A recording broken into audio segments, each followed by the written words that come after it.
अस्सलाम वालेकुम नाज़रीन, आमिर मियाँ और एस्ट्रो आपके सामने बड़े खुशी के मौके पे और इस फजीलत और बरकतों वाले जो आगे वक्त शुरू हो रहा है, महीना शुरू हो रहा है, उसकी मुबारकबाद देने के लिए आपके सामने हाजिर हैं। और इस बरकतों और फजीलतों वाले महीने को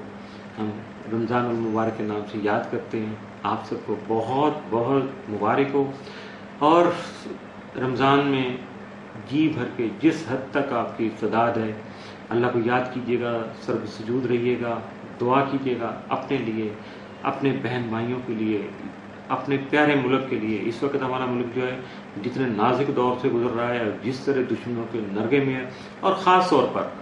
दुश्मनों से ज़्यादा जो हमें डर है वो अपने प्यारों का है, जो कि बेवकूफ़ी, जहालत, नासमझी की वजह से या ज़ाती मफादात की वजह से शायद मुल्क को नुकसान पहुंचाने के लिए बहुत सारे हरबे बड़ी मोहब्बत में, बड़े जोश में आजकल जारी सारी हैं। उसमें कोई दीन का नारा लगा रहा है, कोई सियासत का नारा लगा रहा है, कोई कुछ कर रहा है, कोई कुछ कर रहा है। मैं किसी को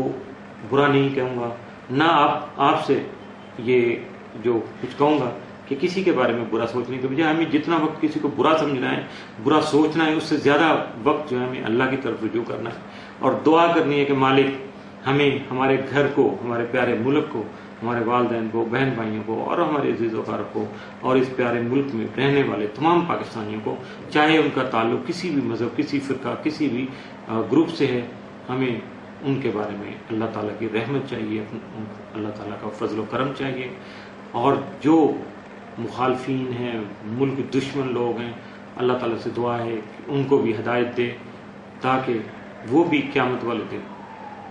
मुंह काला करके, नीचे करके मुंह खड़े ना हों, सबके सामने इस तरह खड़े हों कि उन्होंने भी अपने मुल्क के लिए बहुत अच्छा किया और मालिक ने उनको हिदायत अता कर दी, क्योंकि बेशक वही मालिक जो है वो सब कुछ करने वाला है। इस दुआ के साथ कि अल्लाह ताला आप सबको खुशियाँ दे, हमारे प्यारे मुल्क को, हमारे अवाम को, हमारे साथियों को, आप सबको खुश खुर्रम रखे और ये महीना जो है इसकी बरकतों से माला माल कर दे हमें। आमीन सुम्मा आमीन।